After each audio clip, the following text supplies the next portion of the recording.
એક ખૂબ સરસ નવી શરૂઆત કે ભાઈ વિશ્વકર્મા એક્સપો ઘણા વર્ષોથી જેની વિશ્વકર્મા સમાજના સૌ શ્રેષ્ઠીઓ રાહ જોતા હતા કે આવો એક્સપો એ ગુજરાતની અંદર થાય અને આજે થઈ રહ્યો છે આ સપનું હકીકત જોઈ અને એક આનંદની લાગણી અનુભવું છું. આજના કાર્યક્રમમાં સવિશેષ ઉપસ્થિતિ એવા ગાંધીનગરના પ્રથમ નાગરિક મેયર શ્રી મીરાબેન, એવા જ અમારા ધારાસભ્યશ્રી રીટાબેન, શહેર પ્રમુખ આશીષભાઈ, સાથે જ આપણા સમાજનું ગૌરવ વડીલ એવા શ્રી ભગવાન કાકા, શ્રી પંચાલ સાહેબ અને ગણપતભાઈ અને આપ સૌ સમાજના શ્રેષ્ઠીઓ.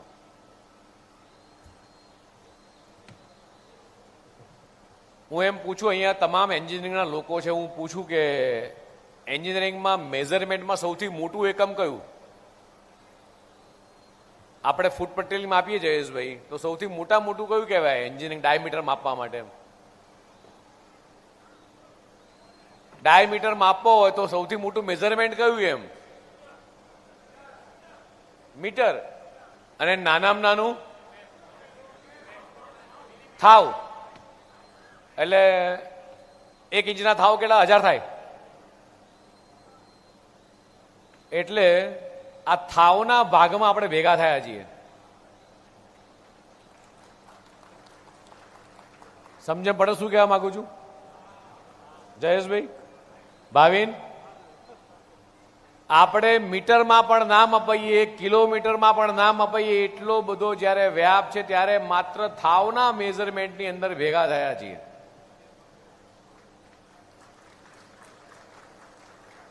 પણ એક સારી શરૂઆત આ યુવા ટીમે કરી છે અને આખી ટીમને અભિનંદન સાથે ભગવાન વિશ્વકર્માના ચરણોમાં વંદન પણ કરું છું. અહીંયા એવા કેટલાય મહાનુભાવો હશે કે જેને એવું કહીશ કે એન્જિનિયરિંગમાં કાઠું કાઢ્યું હોય, એટલે કે અશક્ય વસ્તુને પણ શક્ય બનાવી હોય.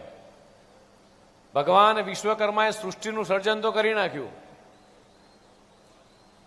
પણ એ સૃષ્ટિનું સર્જનને સાચા અર્થમાં જમીન ઉપર ઉતારવાનું કામ, વાસ્તવિકતા બનાવવાનું કામ. હકીકતમાં કોકને સપનું આવે, રાત્રે ઊંઘમાં સપનું આવે કે મારે આવો શેડ બનાવવો છે, આવું રોબોટ બનાવવો છે, કે આ પ્રકારનું કામ કરવું છે.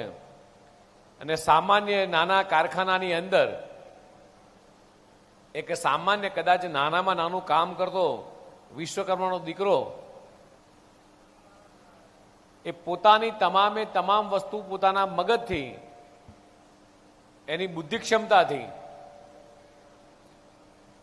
એની કાર્યકુશળતાથી એ વસ્તુ બનાવી શકે, હકીકતને જમીન પર ઉતારી શકે, ગમે તેવા પ્રોબ્લેમ સોલ્વ કરી શકે. આજે કદાચ આપણે ચંદ્ર ઉપર પહોંચ્યા છીએ, મંગળ ઉપર જ્યાં પણ પહોંચ્યા છીએ, જગત આખું જે પણ ટેકનોલોજીમાં પહોંચ્યું છે એમાં ક્યાંક ને ક્યાંક બધી જ જગ્યાએ કદાચ કોઈનો યશ ભાગીદાર હોય તો મારી સામે બેઠેલા વિશ્વકર્મા પરિવારના દીકરા દીકરીઓનો.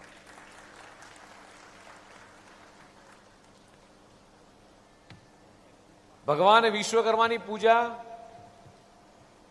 એ 17 સપ્ટેમ્બરનો દિવસ કદાચ ઘણા બધાને ખબર પણ હશે, પણ જ્યારે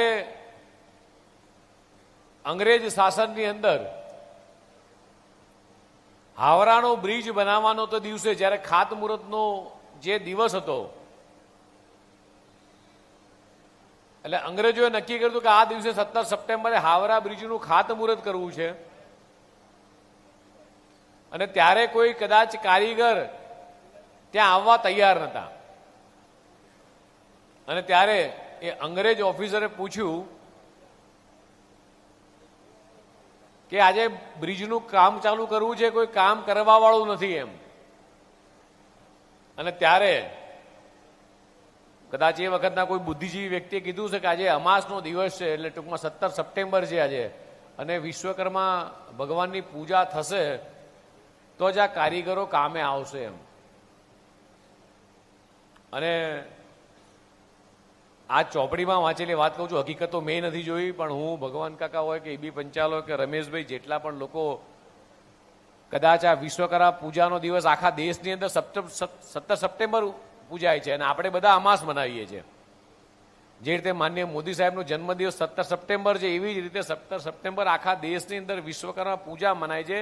એની પાછળનું મહત્વ એટલું જ છે કે એ દિવસે હાવરા બ્રિજ બનાવતી પહેલા એના ખાતમુહૂર્તના દિવસે ભગવાન વિશ્વકર્માની પૂજા રાખવામાં આવી હતી. ત્યારબાદ આખા દેશની અંદર આ 17 સપ્ટેમ્બર ઉજવવાનો આખો પરંપરા ચાલુ થયો.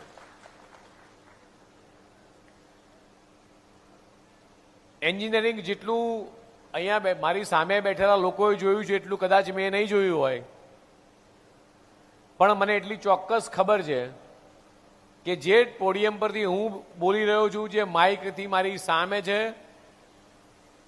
દરેક જગ્યાએ આ કેમેરામેન મારી સામે બેઠા છે, દરેક જગ્યાએ ટેકનોલોજી એટલે એની પાછળ બ્રેન, અને કોઈ પણ વસ્તુની અંદર ટેકનોલોજી વપરાય એમાં ભગવાન વિશ્વકર્માના પુત્રોનું બ્રેન વપરાયા વગર આ પૃથ્વી શક્ય નથી, એવું હું નહીં પણ વિશ્વના તમામ લોકો માની રહ્યા છે. મેં જે કીધું કે ભાઈ નાનામાં નાનું એકમ એટલે થાવ, અને થાવના એકમમાં આપણા 1 કે 2 હોલમાં કદાચ ભેગા થયા હોઈશું. આપણી કેપેસિટી એટલી મોટી છે સમગ્ર વિશ્વકર્મા સમાજની, આખા ગુજરાતની અંદર કે આખા ભારતભરમાંથી, કે જે આ હેલિપેડ કમ્પાઉન્ડ જે માત્ર એક્ઝિબિશન માટે વપરાય છે, આવા કદાચ 10 જેટલા પ્લેટફોર્મ ભેગા કરીએ તોય ઓછા પડે એટલા એન્જિનિયરિંગ યુનિટો આજે આપણી પાસે છે. અને તમને જાણીને નવાઈ લાગશે કે આજે એન્જિનિયરિંગ ક્ષેત્રે આપણા તમામ લોકો, મેં એક જયેશભાઈ એક ટ્યુબ જોઈ, પાઇપ, માત્ર 1/2 mm ડાયમીટર. કેટલો? Outer diameter 1/2 mm. એના હોલની સાઇઝ 0.2 mm. એટલે આ ઇનોવેશન પણ ભારતમાં ને ગુજરાતમાં શક્ય છે. એટલે આપણને પ્રાઉડ થાય કે આપણે લોકો શું કરી શકીએ છીએ, આપણી અંદરની ઇનર તાકાત કેટલી બધી છે. આ તાકાતને સાચા અર્થમાં એક પ્લેટફોર્મ આપવાનું કામ જ્યારે સમાજે કર્યું છે, હજી પણ હું કહું છું કે એનો વ્યાપ કઈ રીતે વધારે વધી શકે દિશામાં વિચારવું છે. જ્યારે ભાવિનને બધા મને ઇન્વિટેશન આપાય ત્યારે મેં કીધું હતું એમ કે એક્ઝિબિશન જોવા માટે માત્ર આપણે લોકો જઈશું તો દુનિયાને ખબર નહીં પડે કે આટલું બધું બ્રેઇન એ ગુજરાતમાં છે, એવું એમને ખબર નહીં પડે. એટલે આ એક્ઝિબિશનની હાઇટ એવી હોવી જોઈએ કે વિશ્વના તમામ લોકો આ એક્સપોની વિઝિટ માટે આવે.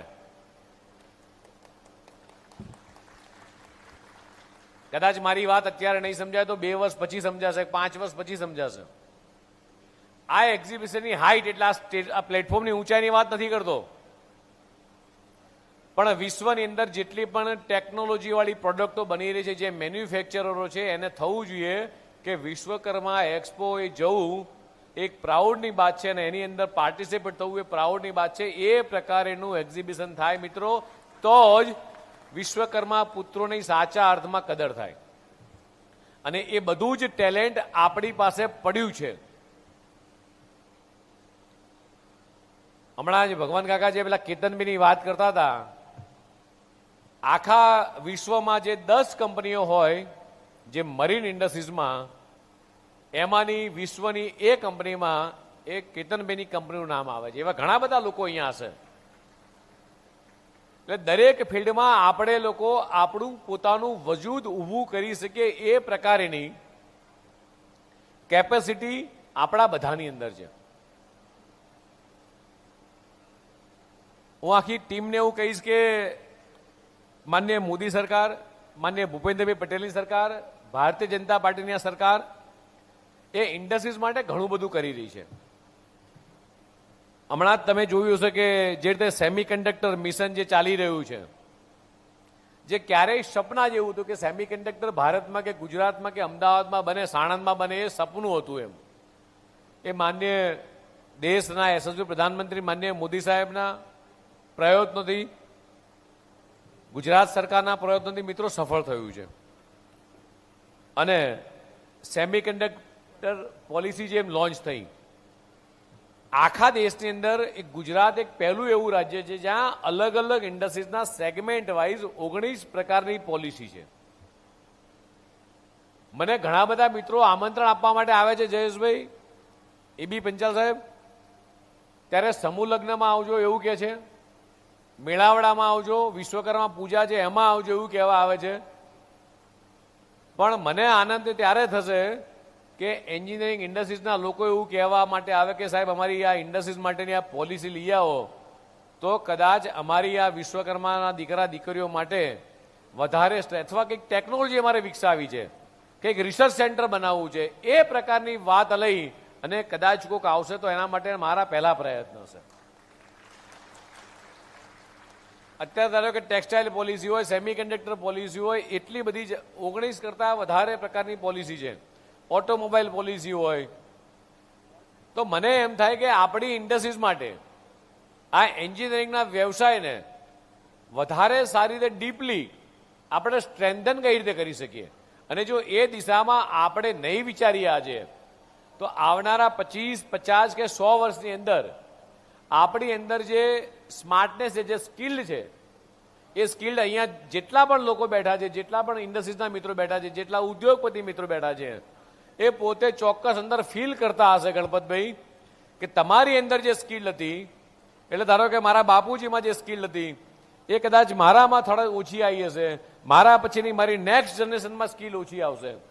તો આ સ્કિલને ટકાઈ રાખવા માટે બાય બર્થ જે આપણને જીનેટિકલી આ વિશ્વકર્મા સ્કિલ મળી છે, આ સ્કિલને મેક્સિમમ રીતે કન્ટિન્યુટી આવનારા હજારો વર્ષો સુધી કઈ રીતે ટકી શકે એ દિશામાં 100% કામ કરવાની જરૂર છે. તમને ને મને એવું છે કે એન્જિનિયરિંગ ઇન્ડસ્ટ્રીઝમાં ઓટોકેડ આવી ગયું, સુધા અલગ અલગ સોફ્ટવેર આવી ગયા અને એના કારણે ટેકનોલોજીના કારણે કદાચ આ સ્કિલની જરૂર નહીં પડે. પણ એવું ચોક્કસ કહું છું કે બેરિંગ ગાળો ઢીલો થઈ ગયો હોય જયેશભાઈ, તો બેરિંગ ગાળો ઢીલો થઈ ગયો એટલે આજની જનરેશન એમ કે ભાઈ આ જોબ ફેંકી દો, એવું કહે ને. પણ એ જોબ કોસ્ટલી છે, જ્યારે આપણે પૈસા અને એ જ જોબને કદાચ આપણે ટાઈટ કરવો છે તો આપણે શું કરીએ? એ જ જોબને મિત્ર આપણે બેરિંગ ગાળાને ઢીલો થઈ ગયો આપણે વાપરો તો શું કરીએ જયેશભાઈ? બોલ મુકેશ. ઉપર નર્લિંગ કરીએ, ઉપર વેલ્ડિંગ કરીએ, ઉપર મેટલ સ્પ્રે કરીએ, પણ હોલની અંદર, હોલમાં કદાચ બેરિંગ ગાળો ઢીલો થઈ ગયો શું કરીએ?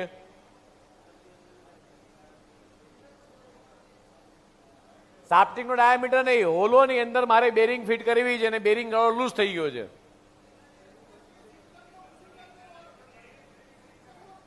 બુશિંગ મારી દઈએ, પછી મેટલ કરીને બ્રેઝિંગ ભરી શકાય. હવે એવી જ રીતે મારે બેરિંગને ફિટ કરવી છે, બેરિંગ ફિટ કર્યા પછી બેરિંગ મારે પ્રિસાઇઝ કરવી છે કે બેરિંગ નીકળી ના જાય. જયેશભાઈ, કોઈ પણ મેટલના જોબને આપણે હાઈ ટેમ્પરેચરે ગરમ કરી દઈએ, બેરિંગને મૂકી દઈએ અંદર, અને પછી એ જ જોબને આપણે હાઈ ટેમ્પરેચરે કદાચ બેરિંગ એ જોબને કૂલ કરી દઈએ, ઠંડો કરી દઈએ, આખો જોબ ઘસાઈ જાય પણ એ બેરિંગ હોલમાંથી ઢીલી થઈ નીકળે નહીં. હા કે ના? આ બધું જ એન્જિનિયરિંગ વર્ષો પહેલા શક્ય હતું. વર્ષો પહેલા વેલ્ડિંગ વગર પણ જોઈન્ટ થતા હતા કે ગરમ વેલ્ડિંગના ગરમ જોબને ગરમ કરીને બંને તાવ મારતા હતા. એ વેલ્ડિંગ પણ આપણે થયેલા આપણા વડીલોએ જોયા છે. એલિઝબીઝ અમદાવાદનો બ્રિજ આ જ ઉત્તમ ઉદાહરણ છે કે આખો વેલ્ડિંગ વગરનો બ્રિજ આજે 100 વર્ષ કરતા જૂનો ઊભો છે. આ બધું જ એન્જિનિયરિંગ આપણને ખબર છે, પણ સમયની જતાની સાથે સાથે આ બધી જ આપણી પરંપરાગત ટેકનોલોજી આપણે ભૂલી ગયા છીએ.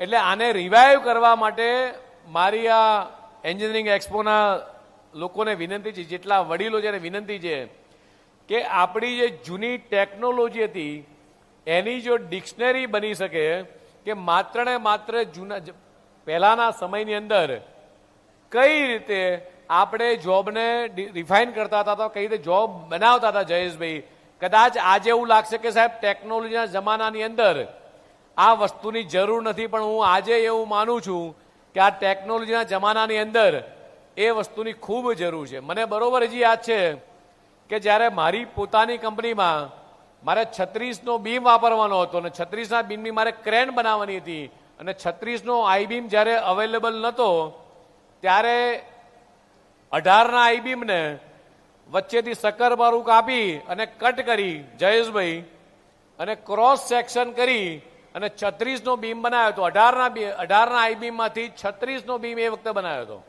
આ કદાચ વાત કરું છું 30 વર્ષ પહેલાની કઠવાડાની ફેક્ટરીની વાત કરું છું જયેશભાઈ, આપણે જીઆઈડીસીની.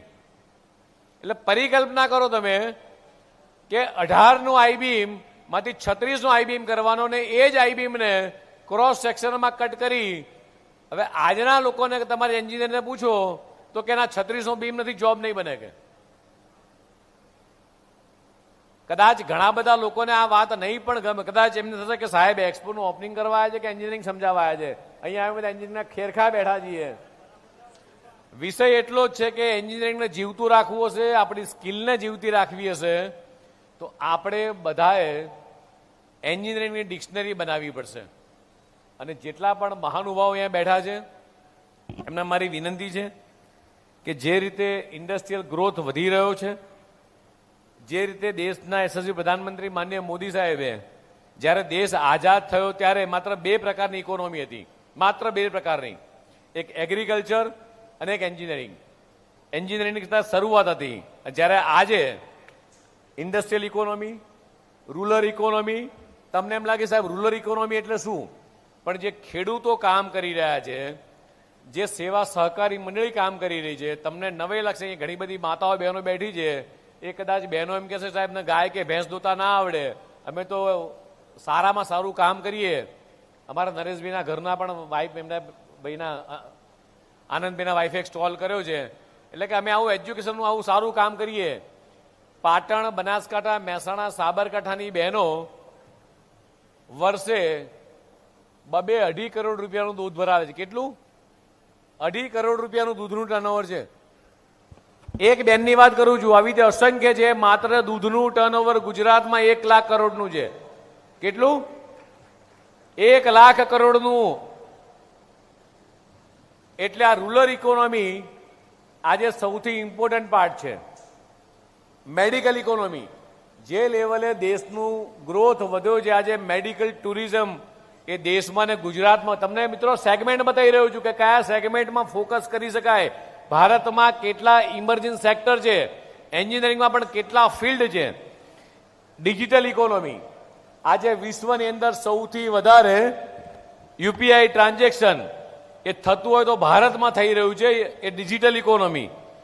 એ જ રીતે ટુરિઝમ ઇકોનોમી, માન્ય વડાપ્રધાનશ્રીએ જે ઇમ્પોર્ટન્ટ સ્ટેપ્સ લીધા છે એનું અગત્યનું એક ટુરિઝમ, એક સ્પિરિચ્યુઅલ ઇકોનોમી.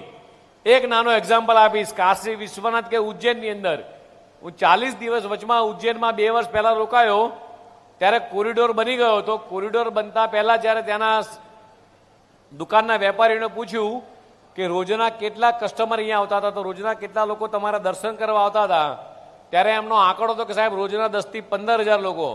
અને કીધું આ કોરિડોર બન્યા પછી તો કે સાહેબ રોજના 1.5 થી 2 લાખ લોકો ઉજ્જૈન મહાકાલ દર્શન કરવા આવે છે. માત્ર તમે ડેવલપમેન્ટ કરો, કોઈ પણ બાબતનું ડેવલપમેન્ટ કરો તો ત્યાં કેટલો વિકાસ થાય એનું આ તમને એક્ઝામ્પલ છે. સોમનાથ પર્વ હમણાં આપણે ઉજવ્યું, માત્ર 7 દિવસમાં 16 લાખ લોકોએ વિઝિટ કરી. આ તમે લોકો બધા જ અહીંયા બુદ્ધિશાળી લોકો બેઠા છો એટલા માટે ખાલી કહેવા માંગુ છું કે તમે ઇનોવેશન કરો તો ઇનોવેશનથી કેટલી ક્રાંતિ આવી શકે. એટલે કોઈ વિચારતું હતું કે મંદિરોમાં પૈસા ખર્ચવાથી આટલું બધું ટ્રાન્સફોર્મેશન થશે ઇકોનોમીનું, આવું કદાચ કોઈએ વિચાર્યું નહોતું. બ્લુ ઇકોનોમી, તમને મને નવે લાગશે બ્લુ ઇકોનોમી એટલે શું? બ્લુ ઇકોનોમી એટલે કે દરિયાની અંદર જેટલી પણ પ્રકારની એક્ટિવિટી થઈ શકે આ એક્ટિવિટીમાં વિચારવાનું, દરિયાઈ ટ્રાન્સપોર્ટ કઈ રીતે વધી શકે આ વિચારવાનું. આ એક નવી ઇકોનોમી એ ચાલુ થઈ છે. એવી જ રીતે ગ્રીન ઇકોનોમી, જેટલા પણ હાઇબ્રિડ પ્રોજેક્ટો છે, સોલાર પ્રોજેક્ટો છે, વિન્ડ પાવર પ્રોજેક્ટો છે, એમાં કઈ સેગમેન્ટ થઈ શકે. હું જેટલી વસ્તુ બોલી રહ્યો છું એમાં એન્જિનિયરિંગના દરેકે દરેક પાર્ટ્સ લાગી રહ્યા છે.